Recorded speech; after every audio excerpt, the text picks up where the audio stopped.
नमस्कार.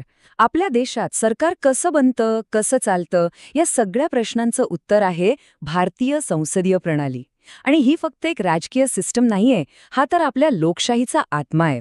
चला तर मग आज ही सिस्टम नक्की कशी काम करते हेच सविस्तरपणे समजून घेऊया. जेव्हा आपलं संविधान बनत होतं तेव्हा संविधानकर्त्यांसमोर एक मोठा प्रश्न होता. एक असं सरकार हवं जे कधी पडणार नाही, एकदम स्थिर, की एक असं सरकार हवं जे जनतेला कधी विसरू शकणार नाही, जे सतत जबाबदार असेल. म्हणजे एका बाजूला होती स्टेबिलिटी तर दुसऱ्या बाजूला होती अकाउंटेबिलिटी. आणि त्यांनी जे उत्तर निवडलं ना, त्यानेच भारताच्या भविष्याची दिशा ठरवली.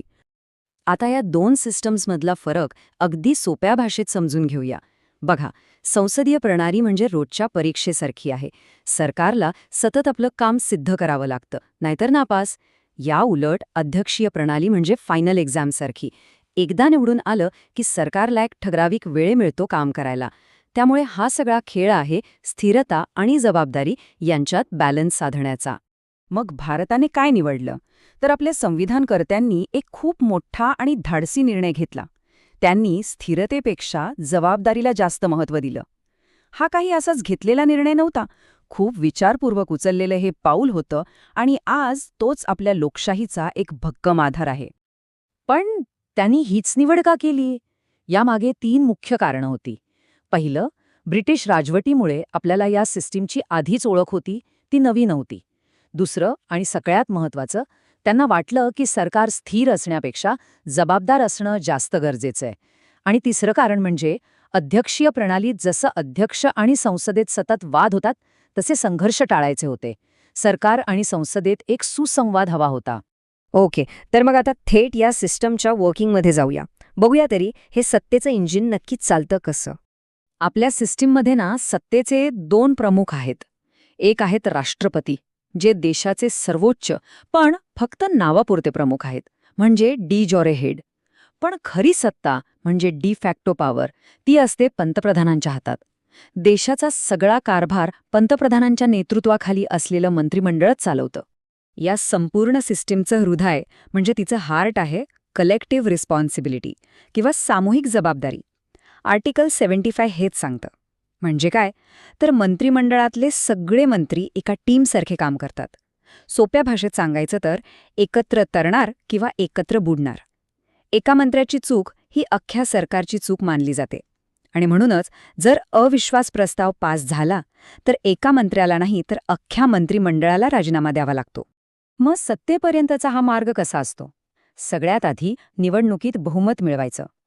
मग त्या पक्षाच्या किंवा आघाडीच्या नेत्याची पंतप्रधान म्हणून नियुक्ती होते.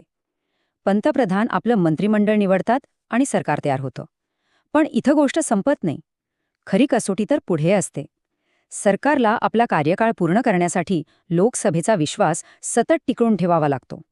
आता अनेकदा असं म्हटलं जातं की आपण ही सिस्टीम ब्रिटनकडून कॉपी केली. पण हे पूर्णपणे खरं नाही. हो, आपण प्रेरणा नक्कीच घेतली, पण आपण ती जशीच्या तशी उचलली नाही. भारताने आपल्या गरजेनुसार त्यात खूप महत्त्वाचे बदल केले. त्यामुळे आपली जी संसदीय प्रणाली आहे ना, ती एक कॉपी नाही तर एक ओरिजिनल भारतीय आवृत्ती आहे. चला तर मग बघूया भारत आणि ब्रिटनच्या सिस्टीममध्ये काय फरक आहे. सगळ्यात मोठा फरक म्हणजे ब्रिटनमध्ये आजही राजा किंवा राणी म्हणजे राजेशाही आहे, तर भारत एक गणराज्य आहे. आपले राष्ट्रप्रमुख म्हणजे राष्ट्रपती निवडून येतात. दुसरा मोठा फरक म्हणजे ब्रिटनमध्ये संसद सुप्रीम आहे, संसदेचा निर्णय अंतिम. पण आपल्याकडे तसं नाही. भारतात संविधान सर्वोच्च आहे, म्हणजे संसदेने बनवलेले कायदेसुद्धा न्यायालय तपासू शकतं. आणि या बदलांमुळेच आपली लोकशाही अजून मजबूत होते. ठीक आहे. तर प्रत्येक गोष्टीच्या 2 बाजू असतात. आता आपण या सिस्टमचे फायदे आणि तोटे पाहूया. आणि हे फक्त प्लस मायनस पॉइंट्स नाहीत, तर आपण सुरुवातीला जो जबाबदारीचा मार्ग निवडला त्याचेच हे नैसर्गिक परिणाम आहेत. या सिस्टीमचा सगळ्यात मोठा फायदा काय तर सरकार आणि संसद यांच्यात एक चांगला समन्वय राहतो, कारण सरकार संसदेतूनच बनलेलं असतं. त्यामुळे कायदे बनवणं सोपं होतं. सरकारला सतत लोकांच्या प्रतिनिधींना उत्तर द्यावं लागतं, त्यामुळे ते मनमानी करू शकत नाही. आणि समजा एखादं सरकार पडलं तरी लगेच पर्यायी सरकार बनवण्याचा मार्ग मोकळा असतो. देश कारभाराशिवाय राहत नाही. पण मग तोटे काय आहेत? आघाडी सरकारांच्या काळात राजकीय अस्थिरता निर्माण होऊ शकते. सारखी सरकारे बदलली तर धोरणांमध्ये सातत्य राहत नाही आणि याच्या अगदी उलट, जर एकाच पक्षाला प्रचंड बहुमत मिळालं तर मंत्रिमंडळ हुकुमशाहीसारखं वागण्याचा धोका असतो, कारण तेव्हा सत्तेचं संतुलन बिघडतं. चला तर आता या सगळ्या चर्चेच्या शेवटाकडे येऊया आणि पुन्हा एकदा त्या मूळ मुद्द्यावर लक्ष देऊया, ज्यावर ही संपूर्ण सिस्टम उभी आहे. तर मग ह्या सगळ्याचा निष्कर्ष काय? अगदी एका वाक्यात सांगायचं तर, सरकार कितीही ताकदवान असो, त्याला सतत लोकांच्या घराला म्हणजे लोकसभेला उत्तर द्यावंच लागतं. सत्तेवर लोकांचा अंकुश ठेवणे हेच या सिस्टमचं अंतिम ध्येय आहे.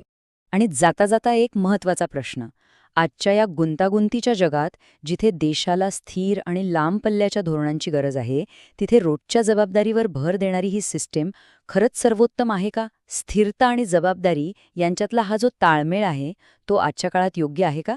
यावर विचार करायला हरकत नाही.